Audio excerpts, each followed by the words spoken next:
Sí, buenas tardes del Palacio de Gobierno, día 16 de estado de emergencia. El presidente de la República, Martín Vizcarra, dará una conferencia de prensa acompañado de ministros de Estado. Señoras y señores, muy buenas tardes. Se da inicio a la conferencia de prensa del señor presidente de la República, Martín Vizcarra Cornejo. En esta oportunidad, acompañan al señor presidente de la República el ministro de Relaciones Exteriores, el ministro de Defensa, el ministro del Interior, el ministro de Educación, el ministro de Salud, así como la ministra de Desarrollo e Inclusión Social. Muy buenas tardes. Hoy es el día 31 de marzo, último día del mes, y es el día 16 del estado de emergencia. Pero además es el día donde iniciamos esta segunda etapa del estado de emergencia. Esta segunda etapa donde después de haber evaluado los primeros 15 días, estamos haciendo algunos ajustes para que los resultados que obtengamos de aquí al 12 de abril, el día domingo que termina el estado de emergencia, podamos tener los resultados satisfactorios que esperamos todos. Y para eso tenemos que trabajar nosotros como gobierno, las instituciones públicas, las empresas privadas, los gobiernos regionales, los municipios, es decir, todos juntos para lograr este gran objetivo. Y quizás los cambios más significativos que hemos dado para esta segunda etapa del estado de emergencia es la variación del horario de inmovilización social obligatoria. A partir del día de hoy, les recuerdo, ayer ya los anuncié y hay el decreto supremo que lo sustenta legalmente y ha sido publicado el día de ayer. Hoy día, la inmovilización comienza a partir de las 6 de la tarde. En todo el país, 6 de la tarde, todos tienen que ya estar en sus domicilios, a excepción de 5 regiones: Tumbes, Piura, Lambayeque, La Libertad y Loreto. Estas 5 regiones tienen una inmovilización obligatoria a partir de las 4 de la tarde. Y como ustedes saben, estas medidas son fruto del análisis tanto de la evolución de la enfermedad como el respeto a las medidas que hemos dado en los documentos. Estamos seguros que finalmente el resultado va a ser satisfactorio. Y en función de la información es que tomamos las decisiones. Información que al día de hoy es la siguiente. Ya hemos muestrado 14.463 personas y de ese muestreo el resultado negativo es de 13.398 y tenemos un resultado positivo de 1.065 casos, que están por el orden del 7% del total de las personas muestradas. Justo hacíamos un análisis de la curva de evolución del número de infectados, de los que dan positivo al virus COVID-19. Y más o menos hemos estado viendo que llegamos a duplicar el número de positivos aproximadamente cada 5 días. Es decir, ahora hay alrededor de 1.000 infectados. Hace 5 días había 500 y hace 10 días había 250. Entonces, esa es más o menos la tasa de incremento que vamos teniendo, que es lo que vamos evaluando. Hay países que han llegado a duplicar su número de casos positivos en 2 o 3 días. Nosotros estamos teniendo cada 5 días, que es lo que vemos en los 2 últimos periodos, que es lo que esperamos con las medidas del estado de emergencia y las restricciones que hemos dado y que ahora en estas 2 últimas semanas esperamos que podamos ratificar. De los 1.065 casos positivos, tenemos 190 que están hospitalizados y ya 57 pacientes están en las unidades de cuidados intensivos. Esa es la proporción más o menos que se da en otros países y es la que queremos tratar con todo el esfuerzo que estamos haciendo, lograr que su incremento sea gradual para poder siempre tener esta cifra bajo control de todo el sistema de salud que lidera nuestro ministro y que todos apoyamos para lograr ese objetivo. Otro dato importante, que cerca de 400 personas ya tienen el alta epidemiológica luego de cumplir su etapa de aislamiento en los domicilios.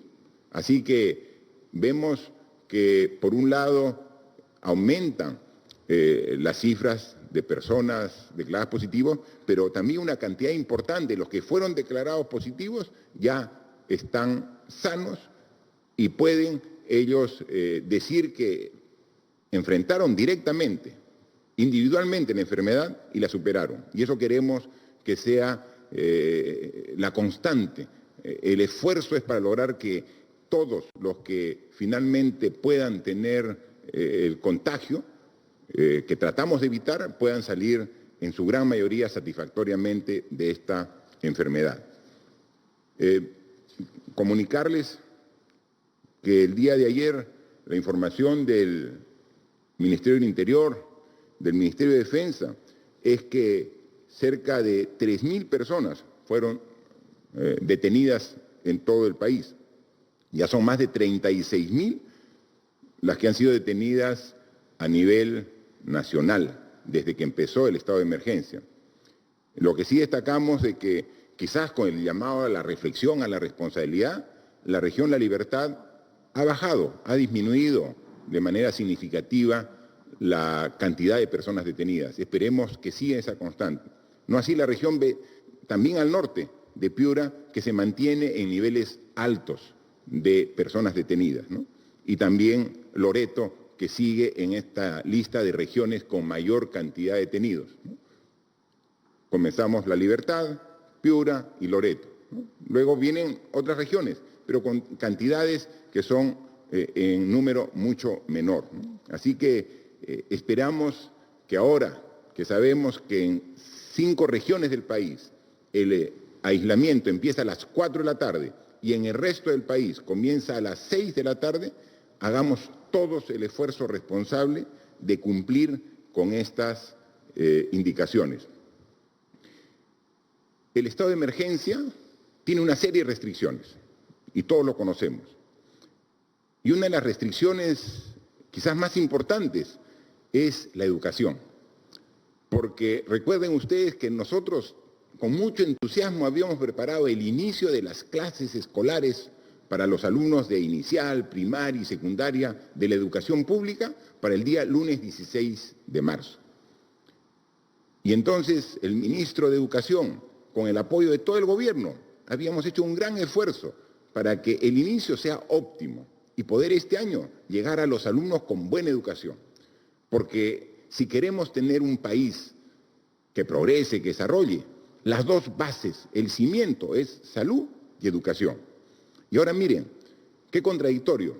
Y ahora todos en el país, por cuidar nuestra salud, estamos afectando la educación. Porque no empezaron las labores escolares el día 16 de marzo. Tuvimos que suspenderla. Y no solamente en los colegios públicos, también en los colegios privados, particulares, y también en los tecnológicos y en las universidades. Pero el ministro de Educación, obviamente, quiere encontrar una alternativa a ello, porque no podemos sacrificar la educación. Y en consecuencia, nos ha presentado una propuesta que nosotros hemos aprobado para que las clases de los colegios, de las instituciones educativas, comiencen a partir del lunes 6 de abril. Obviamente, como estamos en aislamiento, no puede ser de manera presencial. Pero ahí está, de las grandes crisis salen las grandes oportunidades. Vamos a hacer un esfuerzo muy grande para comenzar este lunes 6 de abril las clases tanto en las instituciones públicas como privadas, pero de manera remota, de manera virtual. La propuesta es bien ambiciosa, pero con el apoyo, como siempre, de toda la sociedad, va a ser una oportunidad de mejorar cualitativamente nuestra educación, ponernos más a tono con el avance de la ciencia y tecnología. Y seguramente en su momento requerirá de más recursos económicos, que los vamos a asignar para poder nivelar estos días que se ha perdido educación cuando ya comencemos a agarrar este ritmo en esta educación virtual.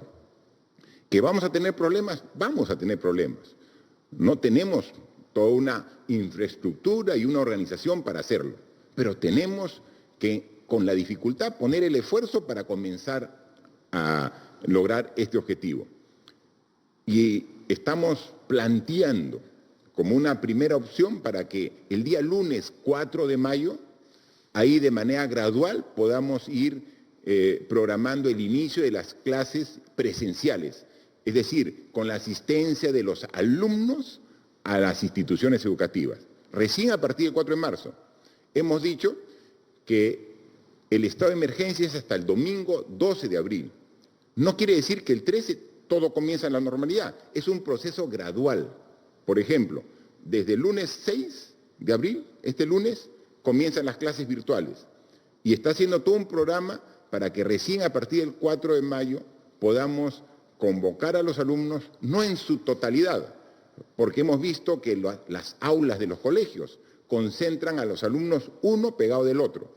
Entonces ya tiene que coordinar el ministro de Educación con el ministro de Salud para ver cuál es el espacio mínimo, ¿no? Y, por ejemplo, podría ser que vayamos alternando la mitad del salón en clases presenciales. Esto todavía está ajustándose porque es parte de un proceso que tenemos que hablar los expertos en educación con los expertos en salud pública y juntos llegar a una propuesta para gradualmente trabajar. Entonces, no podemos descuidar más la educación. La educación es la base del desarrollo y tenemos que trabajarla juntos, asumiendo retos. Y entonces tenemos que trabajar de esta manera. Yo voy a dejar en este momento la palabra al ministro de Educación para que nos dé un poco más de detalle al respecto, ¿no? Hay una serie de temas que estamos trabajando porque no es un tema simple, es un tema complejo, pero hay que afrontar los retos. Lo asumimos nosotros como gobierno, pero también pedimos el apoyo del alumnado, de los padres de familia, de empresas que tienen que darnos su soporte logístico, informático para hacer viable esto. Los medios de comunicación cumplen un rol fundamental en ello, pero que sea el ministro quien nos dé un poco más de detalle al respecto. Por favor. Muchas gracias, presidente. Buenas tardes. Efectivamente, desde el primer momento que tuvimos que suspender las clases por esta medida de salud pública, nosotros siempre dijimos que la educación debe continuar. Y a partir de ese momento empezamos a diseñar la plataforma Aprendo en Casa, que es una plataforma multicanal que tiene internet para los hogares que tienen conexión a internet, tiene llegada a televisión y a radios nacionales y regionales. Hemos logrado nosotros comprometer además el apoyo, por ejemplo, de los directores regionales de educación para que nos apoyen con las radios regionales para llegar a los estudiantes de las escuelas rurales más alejadas. Esa estrategia, presidente, tiene un plan diario, todos los días van a haber contenidos. La idea que nosotros tenemos es que tenemos que aprovechar este contexto de la pandemia para producir resultados y aprendizajes significativos, por ejemplo, en lo que es ciudadanía. Queremos tener como eje central de esta etapa no presencial la ciudadanía y a partir de esa orientación general se articulen todas las competencias, matemáticas, comunicación, historia. No podemos desaprovechar esta oportunidad de tener un aprendizaje en esta situación que es temporal, pero los aprendizajes pueden ser duraderos y en eso estamos apostando, presidente, a través de esta plataforma.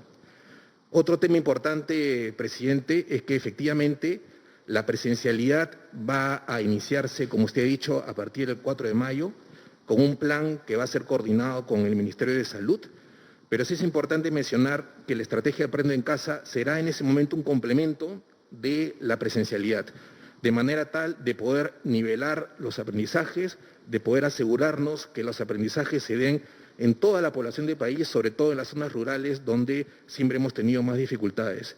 Finalmente, presidente, también anunciar que con el inicio de las clases no presenciales el 6 de abril, vamos a poder también reactivar el programa de alimentos escolares.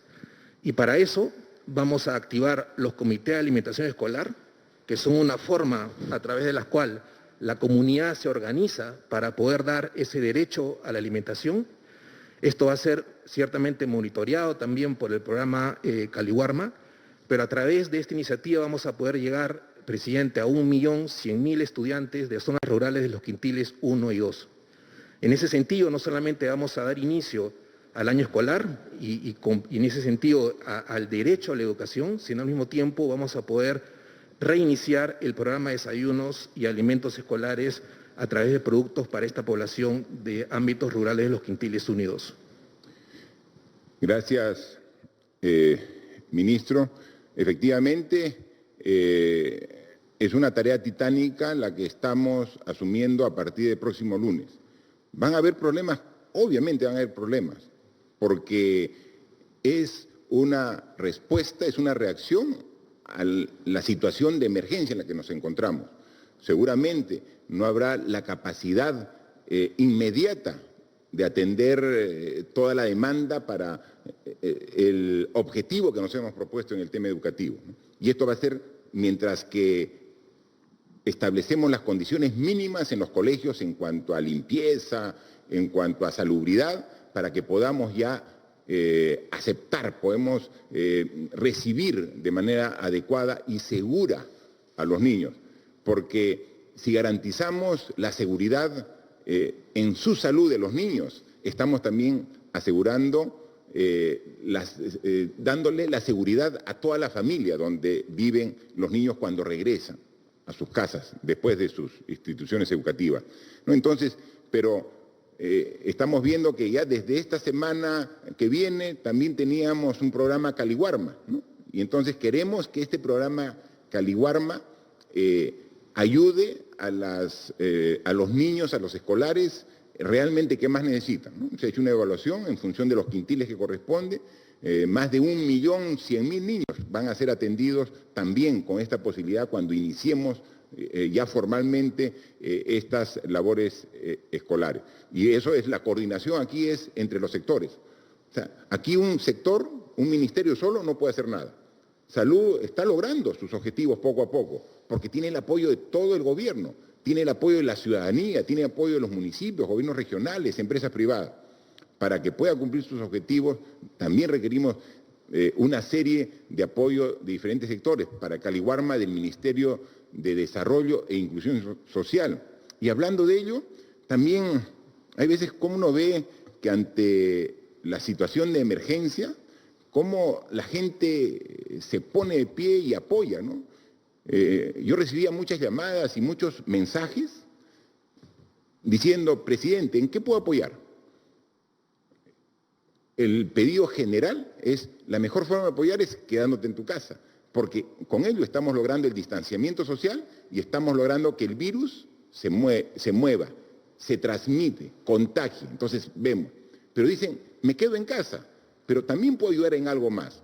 Y entonces a través del Ministerio de Desarrollo e Inclusión Social dijimos, y tú no necesitas para el apoyo de tus programas sociales gente que te ayude con las personas vulnerables, las personas con discapacidad que requieran una atención especial, los adultos mayores que requieran, que ayuden y orienten en los bancos a las personas que van a cobrar y que hay veces tienen algún problema para hacer efectivo ese cobro. Hoy hay formas también de que podemos apoyar. Entonces dijimos, ¿qué tal si abrimos para que se inscriba, así como hubo voluntariado en los Juegos Panamericanos, que salieron muy bien, porque hubo una organización, pero también un respaldo de toda la comunidad, y los Juegos Panamericanos del año pasado, el año 2019, a decir de todo, fueron los mejores que se han visto, y entonces fue en parte porque hubo un equipo de voluntarios que respaldaron. Y abrimos nosotros la posibilidad que se inscriban, para que principalmente apoyan a todo este sector vulnerable que respalda y atiende el MIDIS. Y miren, abrimos E inmediatamente ya tenemos inscritos cerca de 20.000 voluntarios que quieren, así, incondicionalmente, dar su apoyo para poder afrontar mejor esta etapa difícil que vivimos todos los peruanos. 20.000. O sea, ese tipo de respuesta de la gente a mí me emociona. O sea, veo gente dispuesta a colaborar, a sumarse en esta etapa difícil que vivimos y que con el apoyo de ellos, obviamente, uno se siente fortalecido para lograr el objetivo que nos hemos propuesto. Sobre el tema de cómo va a articular Caliwarma en este inicio virtual de las clases a partir del 6 de abril y cómo es este trabajo con los voluntarios, si nos puede dar un poquito más de información y más detalles la ministra de Desarrollo e Inclusión Social. Sí, presidente. Buenos días con todos y con todas. Sobre Caliwarma. Caliwarma atiende a todas las escuelas públicas del Perú y entre ellas a las de Quintil 1 y 2, que son 31.000, como lo dijo ya el presidente y el ministro de Educación. Ahí asisten 1 millón de niños. Cada escuela tiene un comité de alimentación escolar conformado y que es el que organiza un poco la alimentación. Estas escuelas reciben productos, es decir, reciben menestras, arroz, etcétera, en base a un paquete ya establecido, y los alimentos los cocinan en la misma escuela o los padres de familia y las madres se organizan. La idea es que a partir del lunes 6, hemos coordinado con el ministro de Educación, los alimentos ya están en las escuelas y es cuestión, como él ya ha dicho, de que cada escuela se organice para lograr producir el menú diario y que este sea repartido a los niños. Los niños no van a ir a las escuelas, como ya dijeron, este es un programa de educación remota y ya hemos tenido ya la aprobación y la motivación de los directores regionales de educación. Y como dice el presidente, ninguna acción es sectorial, todas son multisectoriales y con el apoyo de Salud, Educación y MIDIS en el terreno, los chicos van a lograr otra vez estar en sus clases y tener acceso a alimentación. Esta alimentación es para los más vulnerables, que es el Quintil 1 y 2. En el tema del voluntariado, esta es una acción que se está desarrollando entre el Ministerio de Salud, Ministerio de la Mujer, Presidencia del Consejo de Ministros, MIDIS, y próximamente van a entrar las municipalidades. ¿Qué queremos acá? Lo que queremos armar es una red de protección del adulto mayor y de la persona con discapacidad severa. En estas grandes crisis se presentan estas oportunidades y queremos que esta red no sea solamente para la epidemia, sino que se mantenga en el tiempo. Nosotros tenemos 3.200.000 personas adultas mayores en el país, 320.000 tienen alguna comorbilidad y muchas de ellas viven solas. Entonces la idea es, una de las primeras acciones es justamente acompañar a todos estos adultos mayores de manera remota. Para eso convocamos, el programa Bicentenario de PCM convocó a los voluntarios y hemos logrado convocar más de 20.000 jóvenes, que son jóvenes estudiantes, muchos, la tercera parte está estudiando carreras de salud, medicina, etcétera. Estos jóvenes van a estar desde su casa, no van a ir a la casa de los adultos mayores, desde su casa van a hacer monitoreo telefónico a adultos mayores que por celular ya tenemos alrededor de 200.000 celulares que vamos a llamar, depende de la magnitud del problema del adulto mayor, 1, 2 o 2 veces al día. Y los chicos están ya con su módulo de capacitación, todo es remoto, y vamos a lograr hacer el seguimiento del adulto mayor en 3 cosas. Salud, cómo está, si tiene algún síntoma, si hay que avisar a salud.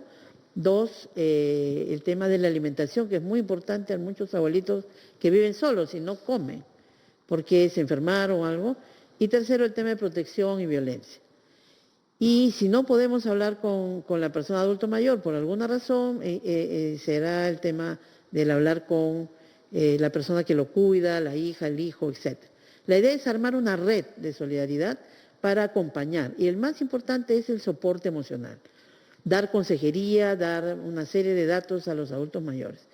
Hemos cuidado de que hemos hecho un filtro ya con el Ministerio del Interior, hemos depurado la base y entendemos que esto hay que resaltar el rol de estos chicos que van a dar 4 horas de su vida todos los días por un tiempo para acompañar a los adultos mayores. Esta actividad también vamos a coordinarla ya oficialmente a partir de, espero mañana, con AMPE y REMURPE, que son dos grandes organizaciones municipales, para a través de las municipalidades hacer seguimiento y ya hacer otra serie de coordinaciones que poco a poco iremos comentándoles. Entonces, en resumen, tenemos 15.000 chicos trabajando, 200 van a ir al call center del 101, que sabemos que está colapsado y pedimos disculpas por eso. Ahora, a partir de mañana espero que ya entren los 200 que van a recibir cada uno casi 100 llamadas por hora. Eso va a hacer que el call center pueda ser de mejor servicio y los demás van a ir al monitoreo telefónico en coordinación con cada municipio de su jurisdicción a nivel nacional. Gracias, ministra, y eso es lo que siempre resaltamos. O sea, no nos quedamos en mencionar a las personas que irresponsablemente no cumplen las indicaciones ni las disposiciones del estado de emergencia. Nosotros siempre valoramos más a la gran población que en gran porcentaje sí cumple. Y no solamente cumple, sino se ofrece a seguir trabajando. Y tenemos una serie de sectores de la población que son dignos de resaltar en esta crisis, en esta emergencia, cómo enfrentamos esta enfermedad, ¿no? Los que están en primera línea son los médicos, las enfermeras y todo el personal asistencial, ¿no? Los que el propio ministro de Salud los ha llamado y con mucha propiedad y justificación nuestros héroes de la salud, ¿no? O sea, nuestros héroes de la salud, que están ahí, ¿no? Están ahí. O sea, en toda guerra, y esta es una guerra, no es convencional, pero es una guerra, hay héroes, ¿no? Tenemos en nuestra historia los héroes que son un referente en entrega, en compromiso, en dar incluso la vida cuando es requerido por el país, ¿no? Aquí también, acá son nuestros héroes de la salud, ¿no? Y que le damos las gracias. Esa es la primera línea, pero no son solamente ellos, porque necesitamos que esté la policía, que estén las Fuerzas Armadas. Y cuando vemos que se requiere más apoyo, se hace un llamado a reservistas. E inmediatamente 10.000 reservistas se ponen a disposición de su país para seguir trabajando. Y cuando la ministra de Desarrollo e Inclusión Social dice, para atender a las personas más vulnerables requiero una mano más, no una mano. Recibe decenas de miles de manos de ciudadanos peruanos que dicen, ¿en qué puede ayudar? Por eso cuando yo veo que hay algunos analistas que dicen, oye, el Perú, no solamente el Perú, sino extranjeros, tiene una respuesta adecuada a esta crisis tan compleja y difícil que está viviendo el mundo.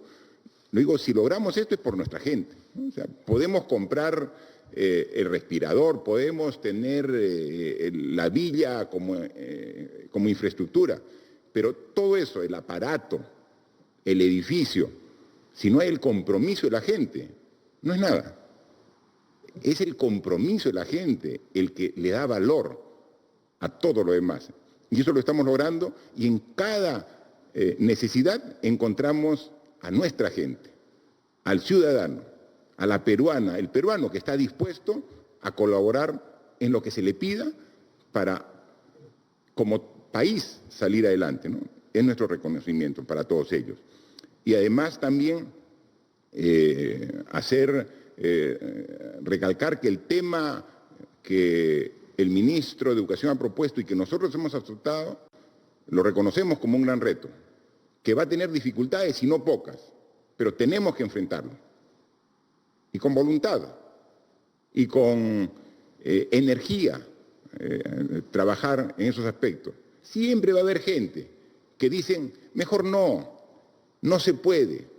Precisamente, felizmente que es un porcentaje pequeño de personas que dicen a todo, dicen que no se puede. Y cuando ven que las cosas comienzan a funcionar, así se podía, ¿no? Sí, pero cuesta. Oye, pero no todos tienen sistema internet. Es que vamos a complementar con los medios de comunicación. A los que tienen sistema internet llegará. A los que no, llegará por los medios de comunicación. Ahí tenemos que usar precisamente los canales, los medios de comunicación del Estado, que para eso están en estos momentos, para llevar la información que requieren al alumno en su casa, en una hora se verá, en qué momento. Mire, los hogares, por más humildes que sean, tienen celular y tienen también una posibilidad de comunicación. Tenemos que trabajar en todos los aspectos para no dejar la educación de lado en este problema, en esta crisis, en esta emergencia que estamos. Con las dificultades que vamos a tener, hay que asumir retos. Y pongámosle fe, pongámosle optimismo y tengan la seguridad que también en eso vamos a dar un salto cualitativo. Ahí sí vamos a pedir a todas las instituciones educativas que sigan los lineamientos del Ministerio de Educación, porque en estas 2 semanas que estamos en estado de emergencia y que no han podido ir a las instituciones educativas, principalmente las privadas, que ya algunas estaban en clases cuando dimos la restricción, comentan que no hay el necesario equilibrio, ¿no? Hay algunas instituciones educativas que han dicho, alumnos, no hagan nada, esperemos que se supere el estado de emergencia. Y hay algunas otras instituciones educativas que llenan virtualmente de tareas a los niños. O sea, ni uno ni otro extremo. Hay que dosificar, y eso en base a expertos, en base a profesionales, lo tiene que hacer el Ministerio de Educación. Tanto para el sector público como privado, un equilibrio para que los niños, la juventud que está en casa, pueda aprovechar este tiempo para estar cerca a su familia, pero también para aprender, para conocer. Y ese equilibrio lo tenemos que buscar con todas las herramientas que tenemos. Nosotros como Estado hemos estado trabajando en los últimos años una red dorsal de fibra óptica, llevando Internet a los sitios más alejados, pero se usa muy poquito de ello. Está el esfuerzo, está ahí la red, pero casi sin uso. Vamos a ver para activarla, o sea, es en este momento en que tenemos que activar, y poco a poco, y quizás en su oportunidad hay que ver cómo de manera gradual comenzamos a atender con el equipamiento mínimo a las familias que tienen hijos en edad escolar, pero que tienen escasos recursos, para comenzar gradualmente a darle este apoyo en este equipo para que puedan ver. Entonces, hay mucho por hacer, pero hay que empezar. Y creo que la educación va a ser uno de los sectores que también tiene que asumir un gran reto en estas circunstancias difíciles, como lo está haciendo la salud. Así que juntos, y ahí están coyunturalmente sentados el ministro de Salud con el ministro de Educación, quienes tienen que trabajar este binomio, salud-educación, de manera adecuada para lograr los objetivos que queremos como país. Yo dejaría para ahora en esta etapa escuchar las preguntas que nos han hecho llegar los medios de comunicación. Gracias, señor presidente. Iniciamos la ronda de preguntas virtuales. La primera es de Radio Onda Azul de Puno. La pregunta dice, la realidad geográfica de nuestro país es diversa. Más del 50% de población están en las ciudades, pero una buena cantidad de pobladores son del medio rural y nos abastecen de alimentos. Los programas sociales, el SIS, son una alternativa, pero en esta coyuntura de emergencia necesitan un trato igualitario al poblador de la ciudad. ¿Cuál es el trato gubernamental con ellos? Bien, es una pregunta amplia, pero quisiéramos que ahí nos asista la ministra de Desarrollo e Inclusión Social para dar la respuesta, por favor. Sí, presidente. Sí, nosotros sabemos que se ha hecho énfasis en algunos aspectos de la intervención frente al coronavirus en el área urbana, porque es el área urbana donde estaba centrada la emergencia sanitaria, justamente para proteger a las zonas rurales. En las zonas rurales lo que hemos ya avanzado es, como ustedes saben, hay muchos pobladores, hogares de las zonas rurales que son parte de los programas sociales del MIDIS, sobre todo juntos, Contigo y Pensión 65, tenemos alrededor de 1.200.000 hogares ahí ya recibiendo su bono, que es regular. Lo que hemos hecho ahora es adelantar un bono, o sea, si recibían ahora en abril uno, les tocaría el otro en junio. Lo que hemos hecho es adelantar de tal manera que han recibido el doble, lo cual les puede permitir, les permite ya afrontar mejor esta situación. Pero adicionalmente estamos ya recabando y coordinando con Agricultura para identificar a estos pobladores que son agrarios y que muchas veces son campesinos que trabajan sus tierras y son pequeños agricultores. De tal manera de ver si están en el padrón o si no actualizar. Hemos visto ya que toda esta crisis ha hecho que el Padrón General de Hogares, que es un padrón hecho a demanda, es decir, que la gente busca ir al padrón, ahora se convierte en un padrón que tiene que ser actualizado y que tiene que incluir a toda la gente que debería recibir alguna ayuda, ¿no? Estamos en esas coordinaciones, y tendrán noticias pronto, pero sí estamos pensando en ampliar algunas acciones en el área rural. Una ya es Jaliwarma, que ahora entra a 1 millón de niños a partir del lunes en los colegios, y también la otra es el adelanto que hemos hecho en todos los programas sociales del MIDI, de la entrega de un doble bono. Gracias, ministra. La siguiente pregunta es de RPP.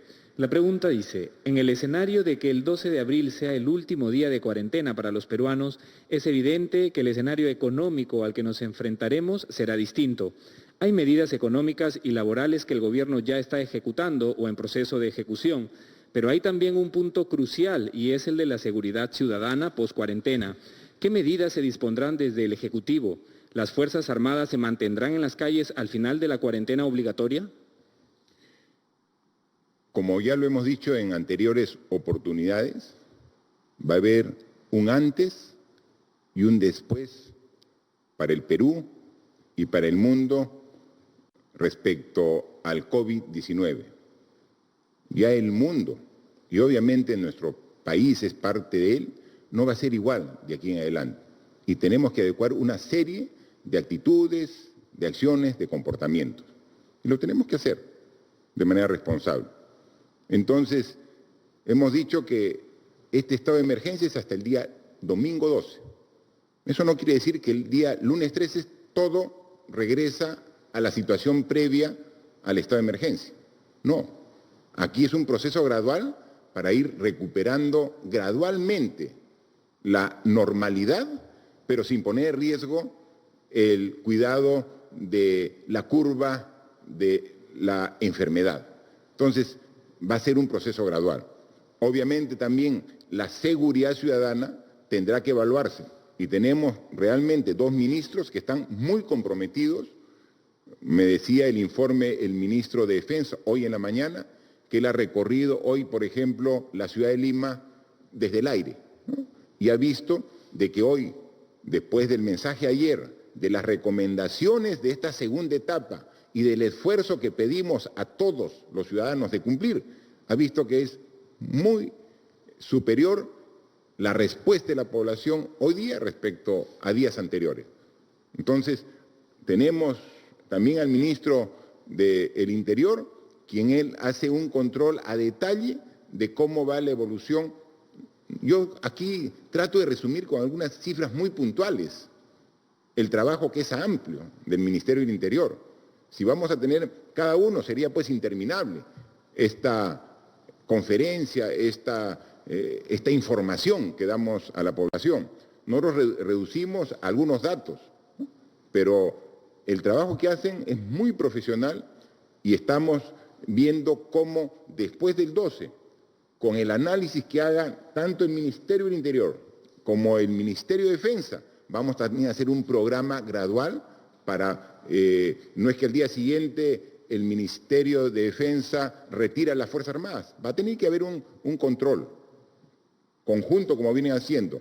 Cuando hemos hecho el llamamiento de los 10.000 miembros del Ejército que están en condición de reserva para que se reintegren, no lo hemos hecho por 15 días. El llamamiento es por meses para que puedan seguir trabajando en esta etapa. Así que todos somos conscientes de que esto es una etapa muy compleja y que las soluciones las vamos a ir dando gradualmente conforme se vayan requiriendo y en base a también la evolución de la propia enfermedad. Gracias, señor presidente. La siguiente pregunta es de Radio Ticanta de Apurímac. La pregunta es, hay mucho maltrato psicológico por los analistas de crédito de entidades financieras, bancos, cajas y cooperativas. En plena emergencia están cobrando y hasta obligando a que firmen refinanciación de créditos. ¿Qué se puede hacer al respecto? Miren, no se encuentra aquí la ministra de Economía porque acompañando al Premier y también con la compañía del ministro de Justicia se encuentran actualmente en el Congreso de la República. Yo, como ustedes saben, siempre que salgo estoy al lado, acompañado del primer ministro, porque todas estas medidas se tienen que hacer el control y seguimiento, y lo hacemos a través de la presidencia del Consejo de Ministros, ¿no? Pero hoy tenía una reunión ya concertada en base a una invitación que hizo el Congreso para tratar dos temas que son de suma importancia. Uno es el tema de lo que hemos pedido nosotros a la Contraloría, para que se incorporen a este esfuerzo que estamos haciendo todos los peruanos y controlen todas las medidas y decisiones que vamos tomando, lo que se llama el control concurrente, es decir, el control simultáneo. Nosotros no quisiéramos que después de poner tanto esfuerzo, de acá a 6 meses, 1 año, la Contraloría venga y nos diga, eso estuvo mal. No, queremos que esté con nosotros. Y entonces, si ve algo que a pesar del esfuerzo considera que se puede mejorar, lo aceptamos. Y entonces, pero ya tenemos el órgano de control trabajando junto con nosotros. Cuando decimos, vamos a distribuir de tal manera los alimentos o cómo vamos a hacer la transferencia para las personas vulnerables, que esté con nosotros el órgano de control. Entonces, pero para eso se necesita un marco legal. Necesitamos que el Congreso dé la norma permitiendo que la Contraloría se incorpore a este equipo de trabajo. Y entonces, para hacer el sustento, ha ido el Premier con 2 ministros. De igual manera, para ver el tema de las AFP, que tenemos un planteamiento que ayer lo explicamos, un planteamiento para usar recursos que los aportantes tenemos en la AFP para atender principalmente a los más vulnerables, a los que en estos momentos de crisis necesitan parte de esos recursos. Entonces, con las justificaciones, pero más que con la justificación técnica, con la mayor voluntad que tenemos como Poder Ejecutivo de buscar consensos. Recordamos el año pasado que la población llamaba la atención a la clase política porque no se ponía de acuerdo. Confrontados, Poder Ejecutivo y Legislativo. No podemos, en una situación de emergencia, estar nuevamente confrontados. Aquí tenemos que buscar consenso, hacer esfuerzo. Entonces, yo le pido al Premier, le pido a la Ministra de Economía, al Ministro de Justicia, más que argumentos técnicos, legales, vayan con buena voluntad para buscar consensos y juntos encontrar las mejores soluciones, que es lo que nos reclama y nos demanda el país. Pero aquí la pregunta era para la Ministra de Economía, pero yo puedo decirles de manera general que hay 3 instituciones bancarias, quizás las más grandes del país, que han congelado los créditos sin intereses.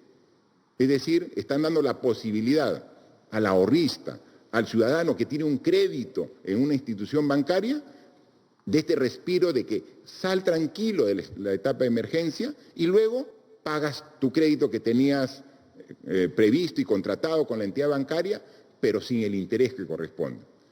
Lo que dicen aquí desde Apurima, que instituciones financieras más chiquitas, está hablando de cooperativas y de cajas, no están haciendo lo propio.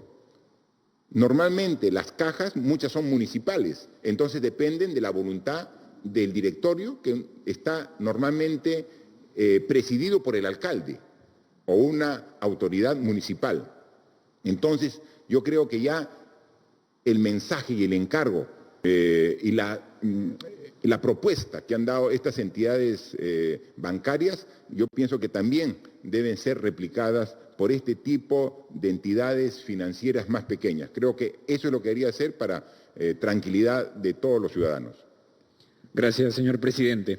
La siguiente pregunta es de Radio Máxima de Huacho. La pregunta es, ¿los jubilados o pensionistas podrán ser acreedores de algún bono adicional? Porque se ha verificado que algunas municipalidades locales no entregarán canastas a personas pensionistas según los requisitos leídos y tampoco se está incluyendo para los víveres a quienes hayan recibido el bono de 380 soles. Nos gustaría una precisión de parte suya. Miren, en la transferencia de 213.600.000 soles que hemos hecho a los 1.874 municipios que hay a nivel nacional, no hemos puesto restricciones a quien se da la canasta de víveres, de alimentos de primera necesidad, de la canasta básica familiar. Son los municipios los que tienen que evaluar quién realmente lo necesita. Entonces, si puede ser que haya algún pensionista, algún jubilado, pero que tenga una pensión muy pequeña. Entonces, se tiene que evaluar y si corresponde también hay que apoyarlo con esta canasta de víveres. Pero como Poder Ejecutivo, como Gobierno Nacional, no podemos verlo todo a la vez, cada quien tiene sus responsabilidades. Esta es una responsabilidad que responsablemente le estamos delegando en los 1.874 municipios. Yo estoy seguro que la gran mayoría va a poner su esfuerzo para llegar a las familias que realmente lo necesitan. La evaluación, ellos tienen varios parámetros y varias listas de personas dentro de su jurisdicción que son los que requieren este apoyo. Así que los padrones ellos mismos los tienen que manejar. Lo único que hemos pedido por un tema de transparencia es que los municipios nos digan cuál es el valor de los bienes que van a comprar. Es decir, si van a entregar arroz, si van a entregar conservas, si van a entregar algún tipo de alimento especial, ¿cuál es el valor? Para saber. Y luego, ¿cuál es el valor individual y cuál es el valor de la canasta? Entonces, la canasta es de 80 soles porque tiene este listado. Nada más. Y luego, finalmente, por transparencia también es quiénes fueron los beneficiados. Después que se termine, hay un tiempo que dan para que haga un listado. Si el municipio es pequeño, lo puede poner tranquilamente ahí en la puerta del municipio, puede poner el listado de los beneficiados. Hay municipios muy grandes que no alcanzaría la frontera para verlo. Entonces hay que ver alguna manera virtual que se pueda acceder a la página web del municipio para ver. Entonces esos dos temas son los que se piden. Y estamos seguros que los municipios lo van a implementar de manera responsable porque hemos dicho aquí que todos tienen que poner su cuota de esfuerzo para atender bien esta emergencia. Gracias, señor presidente. Para culminar esta ronda, tenemos la pregunta de la Asociación de Prensa Extranjera en el Perú. La pregunta dice: Presidente Vizcarra, el ministro de Salud ha dicho que hay 276 respiradores, una cantidad que podría ser rápidamente rebasada. ¿Qué están haciendo el gobierno para tener más respiradores? ¿Se están importando? ¿Cuántos? China y Cuba están enviando médicos a diversos países del mundo. ¿Estos países han ofrecido esta ayuda? ¿Aceptaría el gobierno? Después de Lima, Loreto se ha convertido en el segundo foco del virus y se ha informado que un obispo contagiado se había reunido con agentes pastorales que volvieron a comunidades nativas. ¿Qué información hay al respecto? ¿Hay indicios o peligro de contagio en las comunidades nativas? Bien, yo pediría al ministro de Salud que nos responda cómo nos estamos preparando en el corto, mediano y largo plazo para tener la respuesta adecuada. Entre ellos se identifica que uno de los equipos más necesarios son estos respiradores mecánicos, ¿no? Entonces, ¿cuántos tenemos ahora? Pero ¿a cuánto aspiramos tener en la medida que vaya evolucionando la enfermedad? Y como ha estado recientemente, él hace 2 días en Loreto, si nos puede dar también información respecto a si hay comunidades nativas que muestren casos positivos de este virus. Por favor, ministro. Gracias, señor presidente. Buenas tardes, compatriotas. Antes de responder la pregunta, quisiera comentar brevemente que nosotros hemos lanzado una campaña de reconocimiento a los trabajadores y trabajadoras del equipo de salud, héroes de salud, heroínas de la salud. Pero no, los héroes y heroínas de la salud no se restringen solamente a los trabajadores y las trabajadoras. Estamos invitándolos también a ustedes a ser héroes y heroínas en esta batalla. Primero, quedándose en casa. Hoy día quiero resaltar otro grupo de héroes y heroínas. Primero, un dato que puede haber pasado desapercibido, pero hemos dado de alta a 394 peruanos y peruanas que, habiendo resultado positivos, han mantenido rigurosamente su aislamiento en sus domicilios. Esto es muy importante porque ellas y ellos, sabiéndose portadores del virus, han respetado estrictamente las indicaciones del Ministerio, evitando así que otros miembros de la comunidad contraigan el virus, aislándose del contacto con otros. Segundo grupo que quiero reconocer el día de hoy, que nuestros hospitales también necesitan insumos para tratar otros pacientes. Uno de esos insumos es la sangre. Nos estamos quedando, debido a las restricciones de la movilización, al cambio de la dinámica social, nos estamos quedando poco a poco sin ese insumo vital para responder a las necesidades de nuestros hermanos y hermanas en el Perú. Cuando ustedes vayan a hacer sus compras, respetando las reglas de comportamiento social, pregunten en su centro de abastos, en su centro comercial. Hay un punto, no en todos, pero en algunos, hemos puesto unos puntos para hacer donaciones voluntarias de sangre. El día de hoy hemos tenido 37 donantes que se han acercado a los centros comerciales de San Juan del Lurigancho, Chorrillos y el Óvalo Gutiérrez. Progresivamente iremos ampliando los puntos de recolección de sangre. A estos 37 donantes les damos las gracias, son también héroes y heroínas de la salud en esta época.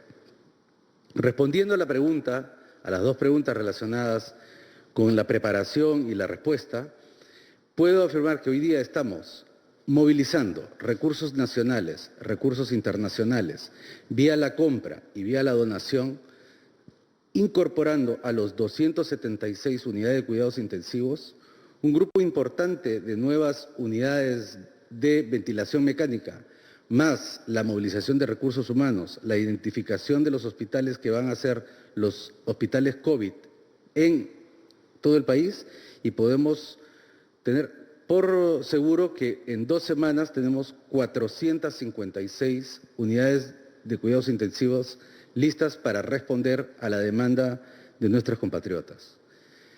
Como vuelvo a repetir, no es solo la cama. La cama es parte de un equipo completo que se necesita para decir que tenemos una unidad de cuidados intensivos lista para responder.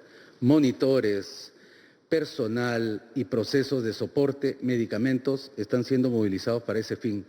El señor presidente ha tenido reuniones con representantes de otros países para poder agilizar y movilizar donaciones que también las estamos recibiendo del sector privado, y vamos a movilizar de otros hospitales que no los están utilizando en toda su potencialidad. En segundo lugar, en Loreto, efectivamente, cuando realicé la visita, el propio director regional de salud de Loreto, el doctor Minaya, que es un excelentísimo epidemiólogo, ha sido director de epidemiología del país, viceministro de salud. Él, justo ese día que nosotros llegamos, estaba recorriendo la ruta de uno de los grupos que eventualmente está siendo o ha sido contaminado por el virus, que es altamente vulnerable.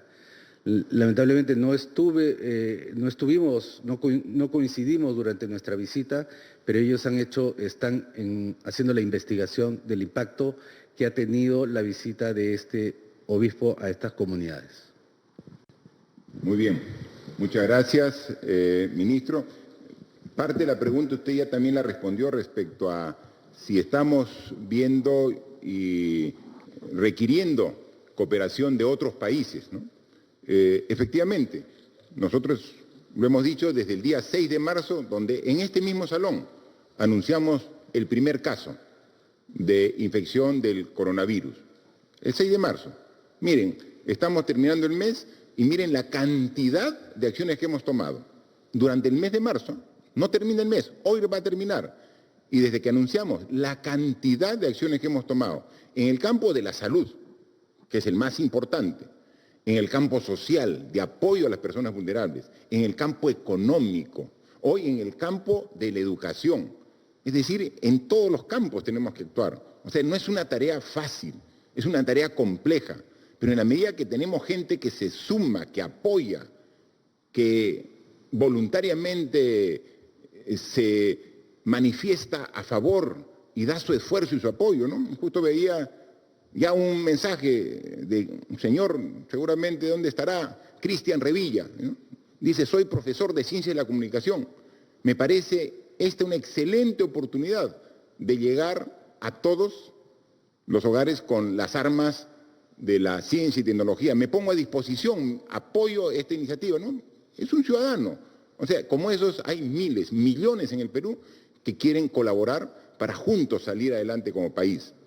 Y eso lo estamos haciendo. Y esa es nuestra principal fortaleza, el apoyo de todos los peruanos.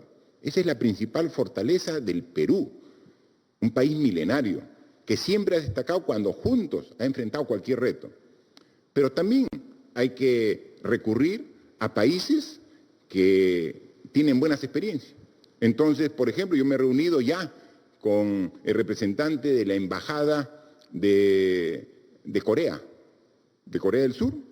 Hemos estado y hemos visto, porque la forma de encarar, la estrategia que tiene Corea en esta crisis del COVID-19 tiene resultados muy buenos. Y entonces, ¿cómo no tener la experiencia para tratar de ver lo positivo e implementarlo? Entonces estamos con el gobierno de Corea en coordinaciones para que nos den parte de su soporte tecnológico, porque tienen soporte tecnológico, pero también los procedimientos de salud que han hecho para contrastarlo con lo que tenemos. Y si algo tenemos que ajustar y mejorar, lo hacemos, porque de eso se trata. También aprender de las buenas experiencias.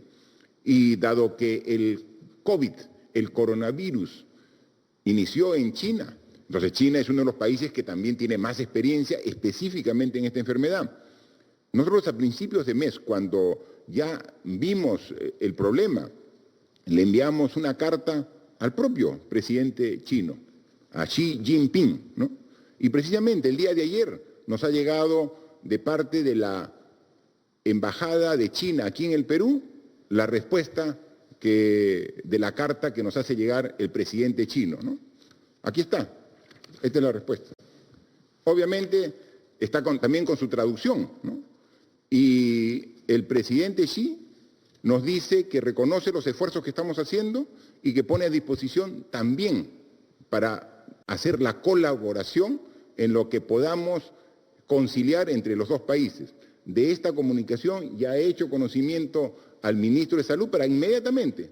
Está la comunicación de ida, está la comunicación de regreso, así que ya están las voluntades del presidente del Perú y el presidente de China de trabajar, como lo hemos hecho en otros aspectos, entre los dos países, trabajar juntos. Entonces, inmediatamente vamos a implementar con estos países todo el esfuerzo de articulación para ver las buenas experiencias y también aplicarlas. Pero son experiencias de otros países. Nuestra realidad es diferente. Tenemos que adecuarlas. Y nosotros tenemos también la capacidad profesional suficiente para dar las propias decisiones de nuestro país. Tomar como referencia esos buenos resultados de otros países, pero fundamentalmente recurrir a la capacidad, a la entrega, al compromiso de los peruanos, que son los que finalmente vamos a enfrentar, como lo estamos haciendo, esta enfermedad y juntos vamos a superarla y salir adelante. Muchas gracias. Señoras y señores, el presidente de la República, Martín Vizcarra, ha anunciado que son 1.065 casos positivos, aproximadamente 400 personas han sido dadas de alta epidemiológica y además ha anunciado el lanzamiento de la plataforma Aprendo en Casa, que entrará en vigor y permitirá a los alumnos de manera remota poder acceder a la educación, y gradualmente se espera que al 4 de mayo puedan asistir parcialmente a clases. Además, el presidente de la República ha hecho un llamado al Congreso de la República a poder trabajar de manera conjunta alcanzando consensos. Continúa con la programación de TV Perú.